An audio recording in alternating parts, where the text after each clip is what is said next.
Good morning guys, good morning Amritsar. आज तारीख है 4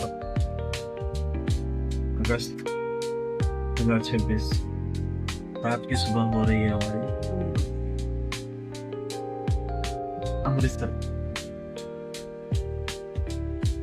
हमने रूम लिया था रात 11 बजे। 500 रुपये का एक AC।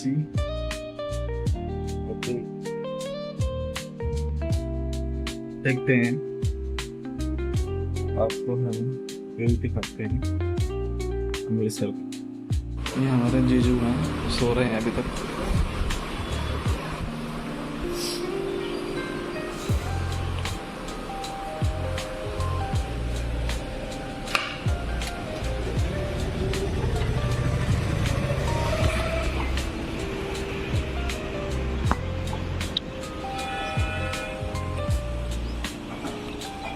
ये गोल्डन टेम्पल का जो दृश्य है, 4थी मंजिली 5वीं मंजिली पे हमने रूम लिया है। यहाँ से निकल के और लेफ्ट लेके गोल्डन टेम्पल है।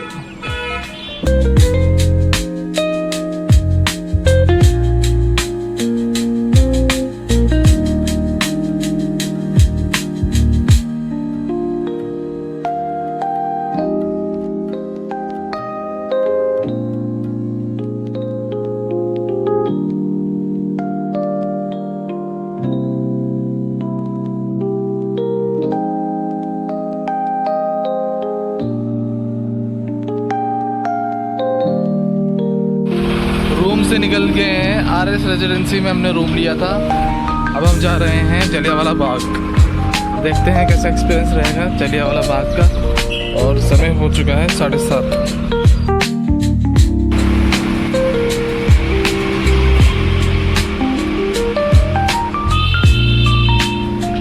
जलियांवाला बाग जा रहे हैं। हार्डली यहाँ पे 200 मीटर की दूरी पे है। तो देखते हैं एक्सपीरियंस रहेगा।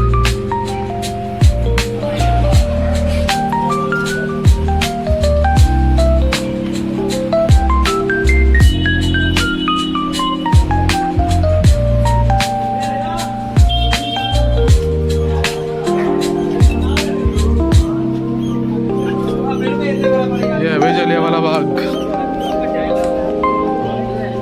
जलियांवाला बाग लिखा हुआ है पंजाबी भाषा में। गेट ओपन है इसका, देखते हैं कैसा।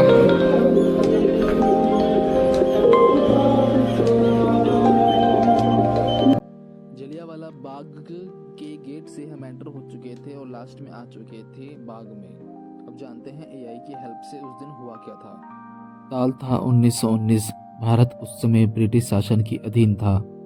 अंग्रेजों ने रोलेट एक्ट लागू किया था, जिसके विरोध में पूरे देश में आक्रोश फैल गया था। 13 अप्रैल 1919 बैसाखी का दिन था। अमृतसर के जलियांवाला बाग में हजारों लोग इकट्ठा हुए थे। कुछ लोग विरोध प्रदर्शन के लिए आए थे, जबकि कई लोग बैसाखी के कारण वहां पहुंचे थे। जलियांवाला बाग चारों तरफ से दीवारों से घिरा हुआ था और बाहर निकलने के लिए बेहद सीमित रास्ता था।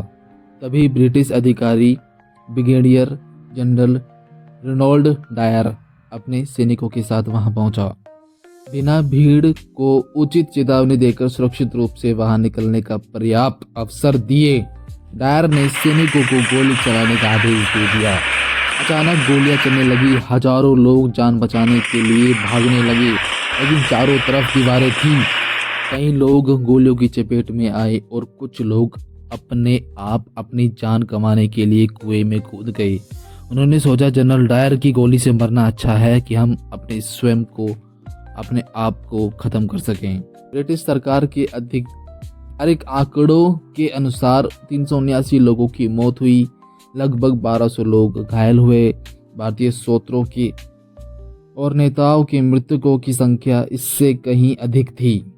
बाद में डायर ने अपने फैसले का बचाव किया। इस घटना ने पूरे भारत को झंझोर दिया था। ब्रिटिश शासन के खिलाफ स्वतंत्रता आंदोलन को और मजबूत कर दिया था। वाला बाग केवल एक हत्याकांड नहीं, यह वहाँ घटना की जिसने लाखों भारतीयों के मन में आज़ादी की आग और तेज कर दी थी।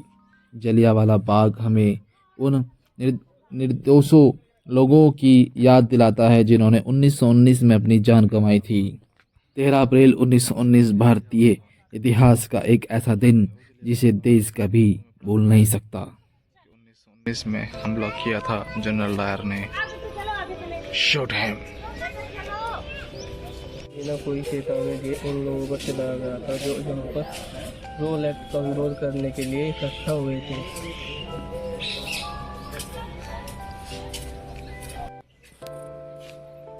आज यहाँ पर मौजूदा गोलियों के निशान आज तक भी यहाँ पर दीवार पे मौजूद है। आप देख सकते हैं जो ये स्क्वायर, ये वाइट कलर का जो स्क्वायर बनाया हुआ है, ये गोलियों के निशान आप इस वीडियो में देख पा रहे हैं। ये वो गोलियों के निशान है जब जनरल डायर ने शूट कराया था।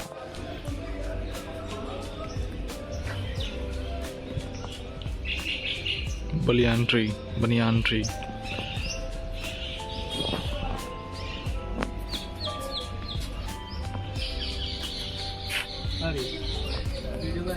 हाँ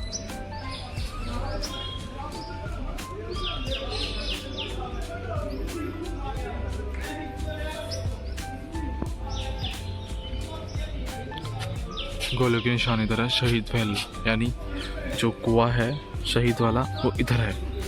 आ जाओ, ये है शायद वो कुआं। यही वो कुआं है जिसमें हमारे भारतीय लोगों ने अपनी आत्महत्या की थी। जनरल डायर की गोलियों से मरने के बजाय अपने आप स्वयं को ख़त्म किया था। भागते भागते इस कुएं में गिर पड़े और इस कुएं में 120 मृतकों के शरीर निकाले गए थे। लोगों ने सोचा था कि जनरल डायर से मरना अच्छा है कि हम स्वयं मर जाएं, लेकिन जनरल डायर की गोली से नहीं मरेंगे।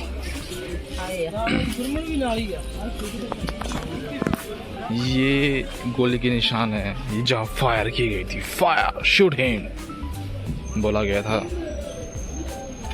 जनरल डायर की द्वारा। शूट हिम, ये गोली के निशान।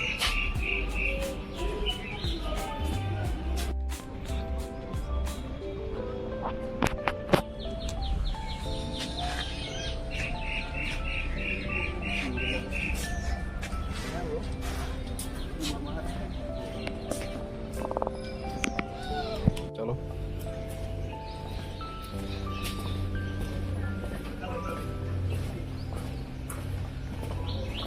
परेड ग्राउंड तो उसकी हो गया, पर आज हम परेड वाले दिन नहीं आए है ना।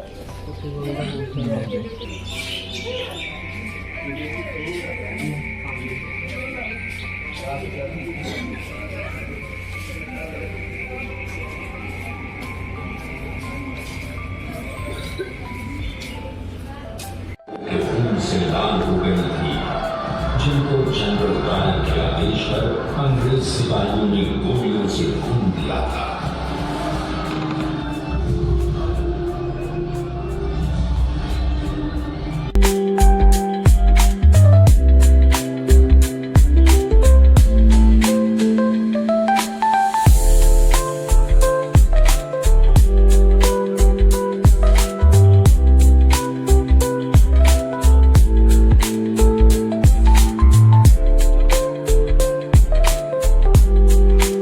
कुछ सुंदर पेंटिंग्स आप देख पा रहे हैं, फ्रीडम फाइटर्स की है। उस टाइम पे जो फ्रीडम फाइटर थे हमारे विवेकानंद महाराज जी थे। फिर हम वहाँ से बाहर निकल गए। बाहर निकलने के बाद हमें बहुत अच्छा फील हो रहा था वहाँ से, मतलब निकलने का मन ही नहीं कर रहा था कि, लेकिन फिर भी हमें निकलना था। वहाँ गोल्डन एप्पल जहाँ था, गोल्डन एप्पल के लिए हम निकलने वाले थे।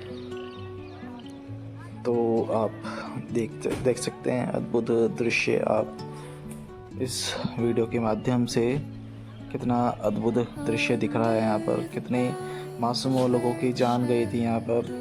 हम कल्पना भी नहीं कर सकते आज के टाइम पर कि हम लोग आज के टाइम पे मतलब इतना लड़ते हैं झगड़ते हैं, और उस टाइम पे अपने देश के लिए लोगों ने जान गंवा दी, अपने देश को आज़ाद करने के लिए जान गंवा दी। और आज के टाइम पे लोग मतलब पैसों के लिए रिश्तों में दरार पड़ रही है, तो ये चीज़ अच्छी नहीं है। इंसान का दुश्मन बन के बैठा है आज की डेट में। देश को तो क्या बचाएगा, आज अपने घर घर में लड़ाई हो रही है, तो भाई भाई का नहीं है, बाप बाप का नहीं है, मतलब क्या ही हो गया, क्या होगा। फिर हम गोल्डन टेम्पल आ चुके थे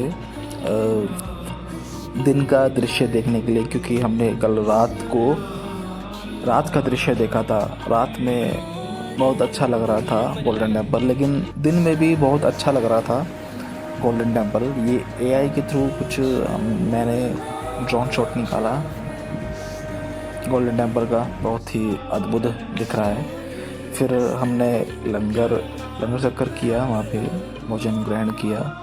यार गोल्डन टेम्पल की गुरुद्वारा की एक बहुत ख़ास बात मुझे अच्छी लगी, जब हम जूते चप्पल को ना सबमिट किया जाता है, यहाँ पे जमा किया जाता है, प्रॉपर एक टोकन के साथ जमा किया जाता है। मतलब जूते चप्पल खोने का कोई मतलब ही नहीं है कि आपके जूते चप्पल खो जाए, क्योंकि प्रॉपर एक टोकन के साथ जमा होता है विदाउट एनी फीस। कोई फीस नहीं ली जाती, कोई चार्ज नहीं लिया जाता। ये अद्भुत दृश्य आप देख सकते हो गोल्डन टेम्पल के। फिर हम लंगर शकर खा के निकल रहे थे बाहर घूमने के लिए। मतलब हमें म्यूज़ियम जाना था, पार्टीशन म्यूज़ियम देखा हमने, नेट पे सर्च किया कि आसपास कोई जगह है, तो पार्टीशन म्यूज़ियम वहाँ पे मुझे दिखा। ये हार्डली 1 या 1.5 किलोमीटर की दूरी पे ही पार्टीशन म्यूज़ियम है।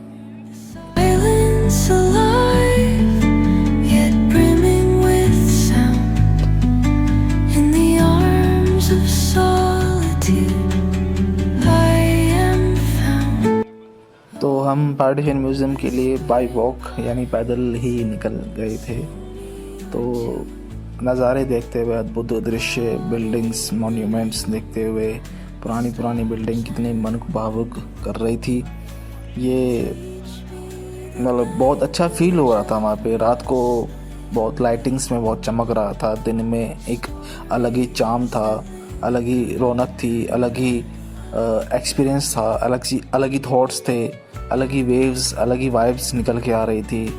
तो मतलब बहुत अच्छा लग रहा था दिन में भी घूमने के लिए। तो मतलब क्या ही बताऊँ मैं आपको यार, शब्द कम पड़ जाते हैं अमृतसर की तारीफ़ करते हुए। तो मतलब बहुत अच्छा है यार, बहुत अच्छा।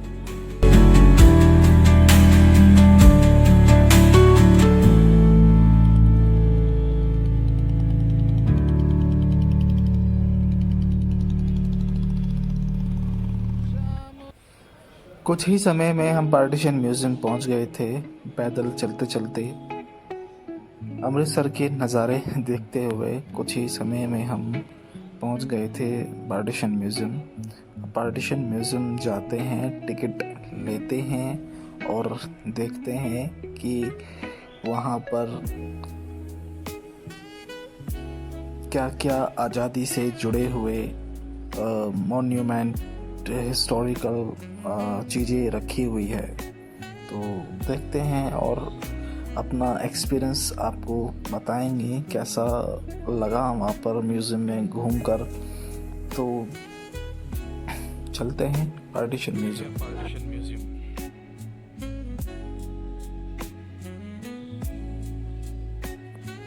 10 रुपये की टिकट है और 100 रुपये ऑडियो की हेल्प से आप सुन सकते हैं। 100 रुपये उसका चार्ज है। तो हम मतलब पार्टीशन म्यूज़ियम घूम के बाहर आ चुके थे। देखकर आ चुके थे, क्योंकि पार्टीशन म्यूज़ियम के अंदर वीडियो बनाना, फ़ोटो खींचना अलाउड नहीं है, तो इसलिए वीडियो शूट नहीं कर पाया। बहुत ही अच्छा एक्सपीरियंस रहा था वहाँ पे। बहुत ही अच्छी अच्छी चीज़ें रखी हुई थी आज़ादी से रिलेटेड। ये लिफ्ट रखी थी ट्रांसपेरेंट, तो हमने लिफ्ट का यूज़ नहीं किया और हम सीढ़ियों से ही नीचे आ गए। और आते हुए मतलब बहुत ही अच्छा लग रहा था, मन को बहुत ही फील हो रहा था। तो हम फिर उसके बाहर आ गए, म्यूज़ियम के बाहर आ गए, तो एक बहुत ही अच्छा सा लग्जरी सा यहाँ पर एक कॉरिडोर बनाया गया था। बहुत ही अच्छा सा लग रहा था मन को। एक झूमर्स लगे हुए हैं स्टार्टिंग मतलब ऊपर की साइड, बहुत अच्छा लग रहा था।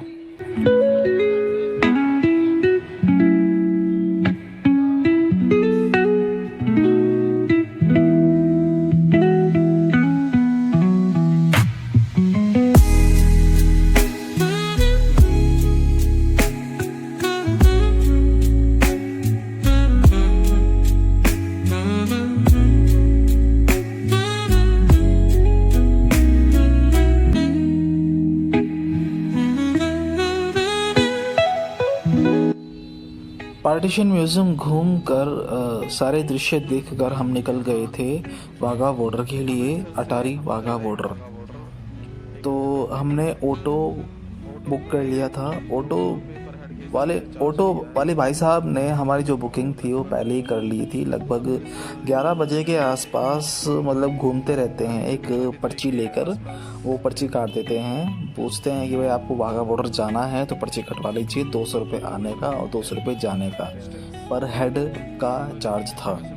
मतलब आपका मतलब कहने का मतलब ये है कि 200 रुपये आपको मतलब 200 रुपये आपसे लेगा, वाघा बॉर्डर लेके जाएगा और बीच में एक दुर्ज्ञान मंदिर पड़ता है वो भी घुमाएगा, वाघा बॉर्डर घुमाएगा और वापस लेके आएगा। चाहे आप गोल्डन टेम्पल आ जाओ, चाहे आप अमृतसर रेलवे स्टेशन आ जाओ, वो आपके ऊपर डिपेंड करता है, वो आपको छोड़ेगा।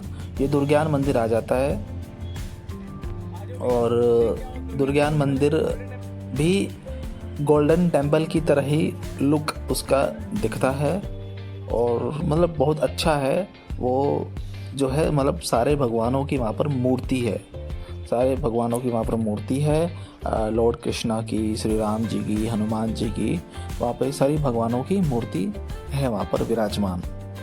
तो आप देख सकते हैं इस वीडियो के माध्यम से कितना अच्छा दृश्य है इस मंदिर का भी और एक अलग ही एक्सपीरियंस है।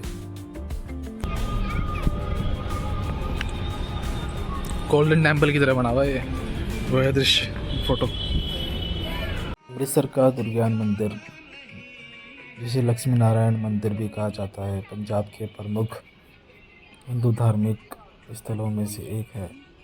यह मंदिर देवी दुर्गा को भी समर्पित है। अमृतसर रेलवे स्टेशन के पास स्थित है दुर्ज्ञान मंदिर।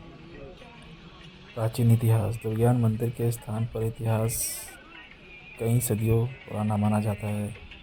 मंदिर की आधिकारिक जानकारी के अनुसार यहाँ मौजूद सरोवर का संबंध 16वीं शताब्दी से बताया जाता है। 1893 के अमृतसर जिला गेजेटियर में भी दुर्ज्ञान सरोवर और देवी द्वारा का उल्लेख मिलता है, जहाँ हिंदू श्रद्धालु आते हैं।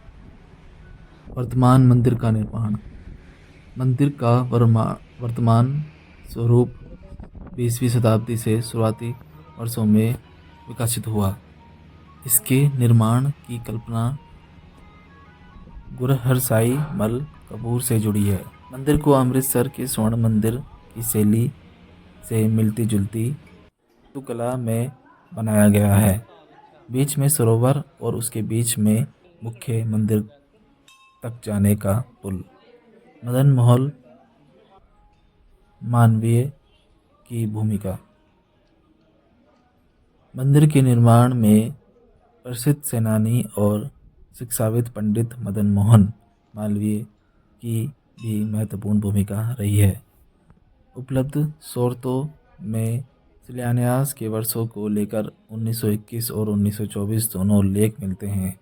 दुर्ज्ञान मंदिर की आधिकारिक वेबसाइट 1924 में गंगा दशमी के दिन मालवीय जी द्वारा आधारशिला रखे जाने की बात कहती है, जबकि भारत सरकार के पर्यटन स्रोतों वर्तमान स्वरूप के पुण्यतिथि को 1921 से जोड़ते हैं।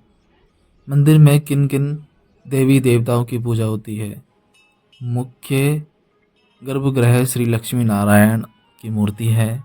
इसके अलावा श्री राम दरबार, राधा कृष्णा और गिरिराज महाराज की भी पूजा की जाती है।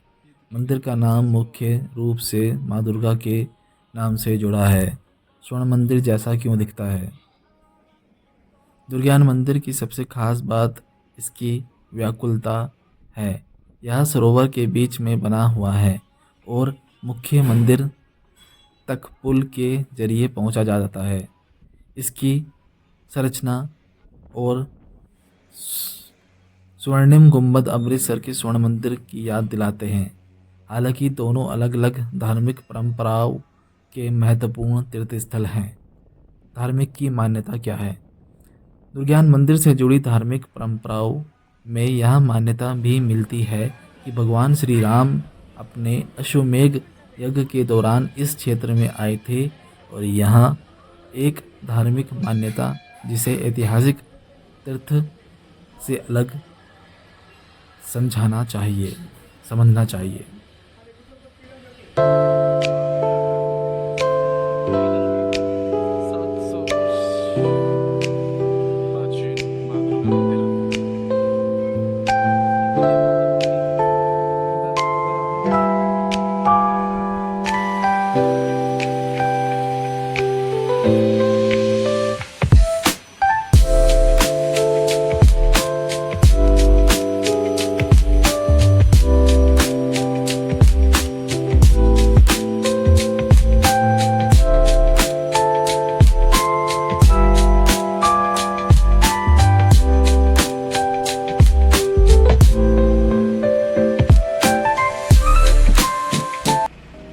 दुर्गान मंदिर के दर्शन करने के बाद फिर हम निकल गए थे अपने ऑटो से, जो हमने ऑटो बुक किया हुआ था, निकल गए थे बाघा बॉर्डर के लिए। रास्ते में पड़ता है Khalsa college. Khalsa group of college है ये बहुत ही बड़ा कॉलेज है और सैनिक स्कूल के लिए माना जाता है ये कॉलेज। और ये अद्भुत मतलब चौड़ी चौड़ी सड़कें हैं अमृतसर की, बहुत अच्छा लग रहा था। सड़कों को देखकर मतलब क्लीननेस, साफ़ सफाई का बहुत अच्छे से ध्यान रखा गया था इन सड़कों पर और बहुत ही लग्जरी फील हो रहा था यहाँ पर आके।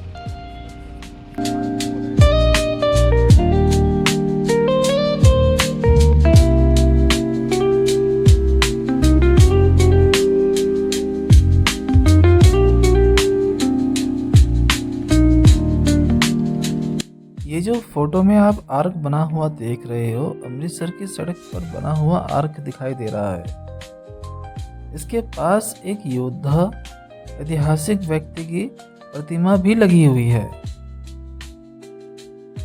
अमृतसर अटारी रोड की तरफ स्थित पंजाब के प्रमुख युद्ध स्मारकों में से एक है।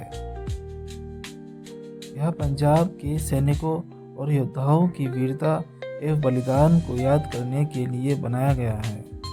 अटारी वाघा बॉर्डर जाते समय सड़क के किनारे दिखाई देने वाली बहुत बड़ी तलवार Punjab state war heroes memorial and museum में लगी विशाल तलवार है। इसकी ऊंचाई लगभग 45 मीटर करीब 148 फीट है। यह स्टेनलेस स्टील से बनाई गई है। इसकी बनावट भारतीय तलवार जैसी दिखाई देती है। इसका वजन लगभग 80 टन बताया गया है। यह Punjab state Wars heroes memorial and museum में प्रमुख आकर्षण है। यहाँ समर्थक पंजाब के उन वीर सैनिकों को शहीदों को सम्मान देने के लिए बनाया गया है जिन्होंने देश की रक्षा में अपने प्राण दिए हैं। यह स्थान अटारी वाघा बॉर्डर के रास्ते में अमृतसर से बॉर्डर की तरफ जाते हुए दिखाई देता है। एक दिलचस्प बात यह है कि पुराने विवरणों में तलवार की धार को पाकिस्तान की दिशा में झुकाई हुई बताया गया है। इसी वजह से इसे भारत की सैन्य शक्ति और शहीदों की वीरता के प्रतीक रूप में देखा जाता है।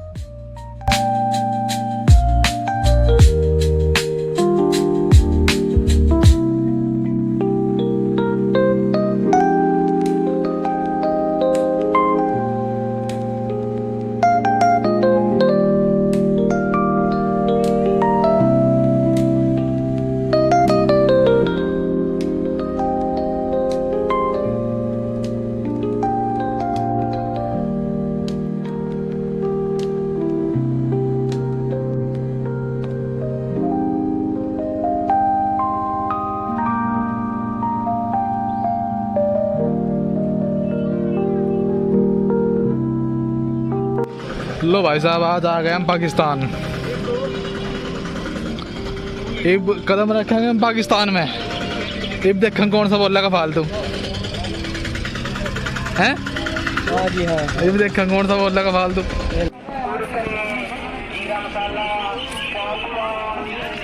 समय हो चुके हैं 4:30 शाम के और हम पहुंच चुके हैं वाघा बॉर्डर। इंडिया का लास्ट गांव, आखिरी गांव अटारी। वाघा बॉर्डर भी कहते हैं और अटारी बॉर्डर भी कहते हैं इसको। भारत पाकिस्तान महज 200 मीटर दूर। भारत से हम महज 200 मीटर दूर पाकिस्तान के लिए, और हम इस एपिसोड को यहीं पर एंड करते हुए और कल अगले एपिसोड में हम आपको दिखाएंगे वाघा बॉर्डर की परेड।